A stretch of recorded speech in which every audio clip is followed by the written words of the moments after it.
মৃত্যুর আগ পর্যন্ত অন্যার পথে যাব না, অন্যায়কারীকে সাপোর্ট করব না, অন্যায়কারী পথে হাঁটব না, কোরআন সুন্নাহর বিধান মানব। জান যাবে, মাল যাবে, সন্তান এতিম হবে, স্ত্রী বিধবা হবে, তারপরেও কোরআনের পথ ছেড়ে যাব না। কারা কারা আল্লাহু আকবার বলে হাত তুলে আল্লাহকে দেখায়। জাযাকুমুল্লাহ, হাইয়াকুমুল্লাহ, রাহিমাকুমুল্লাহ, নাসরাকুমুল্লাহ, হাফাজাকুমুল্লাহ। সকলে বলুন আমিন। আমি আপনাদেরকে বলছিলাম Quran is the complete code of life, পূর্ণাঙ্গ জীবন বিধান। এই জন্য নামাজের কথাও আছে, যুদ্ধের কথাও আছে, নামাজের কথাও আছে, জানমাল রক্ষার কথাও আছে, নামাজের কথাও আছে, রোজার কথা আছে, আপনি নারীদের উত্ত্যক্ত করবেন না এ কথাও আছে, ভোট নীতি আছে, ভোট দিবেন কাকে দিবেন। ইন্নাল্লাহা ইয়া'মুরুকুম আন তু'আদ্দুল আমানাতি ইলা আহলিহা।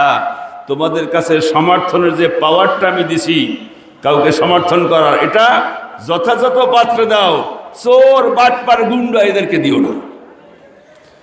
ক্ষমতায় গেলে জনগণের তা লুটে পুটে খাইবে, জানা শোনার পরে এই সমস্ত লোকদেরকে সাপোর্ট করো না। বিধান কার? আল্লাহ। আমার বাপের কথা না। আসুন আমি শেষ করতে চাই একটা কথার মাধ্যমে। আমি মাদ্রাসায় পড়েছি। কোথায় পড়েছি বলুন বলুন।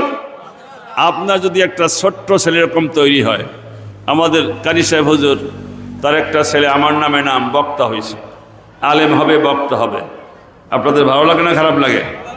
ওরকম যদি আপনার একটা ছেলে হয়, আমার মতো একটা কানাখোরা পয়দা করতে পারেন, লক্ষ লক্ষ লোক নিয়ে, হাজার হাজার লোক নিয়ে আপনার ইন্তেকালের পরে দুটো হাত তুলে আল্লাহর কাছে দোয়া করবে, পিতামাতার জন্য, দেশের জন্য, জনগণের জন্য, সরকারের জন্য, কোরআন হাদিস যারা আলোচনা করে তাদের জন্য, সকলের জন্য ওই ছেলেটার হাত উঠবে আল্লাহর কাছে।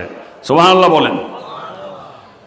মাদ্রাসায় ছাত্র দিবেন, আগে বলছেন হুজুর মাদ্রাসা বললে মোল্লা হয়, সায়েন্স নাই, আর্টস নাই, কমার্স নাই। আপনার কথার গুতায় আমরা মাদ্রাসায় সায়েন্স খুলেছি, আর্টস খুলেছি, কমার্স খুলেছি। এখন দেন না কে? এখন দেন না যে কারণে, আর যে কারণে ছেলেটা আসতেছে না সে কথা কি আমি বলবো? এখানে হাত ধরিয়া ঘষাঘষি করার সুযোগ নাই, এখানে গাল ধরিয়া টানার সুযোগ নাই, এখানে কমন রুমের সামনে যাইয়া দাঁত ব্যাটটাই একেবারে মেয়েদের উত্তপ্ত করার সুযোগ নাই। এখানে হুজুরে বড় করা কথা, ঠিক কিনা কন? কোনো ছেলে মেয়ের সাথে মাদ্রাসার বাউন্ডারির মধ্যে কোনো ফাও কথা বলতে সাহস পায় না। জোরে কন সুবহানাল্লাহ। এই জন্য ছেলে যদি বলে মাদ্রাসায় পড়বো না, ওর কথা শুনবেন না। ভালো মানুষ করতে গেলে মাদ্রাসায় দিবেন, ঠিক কিনা?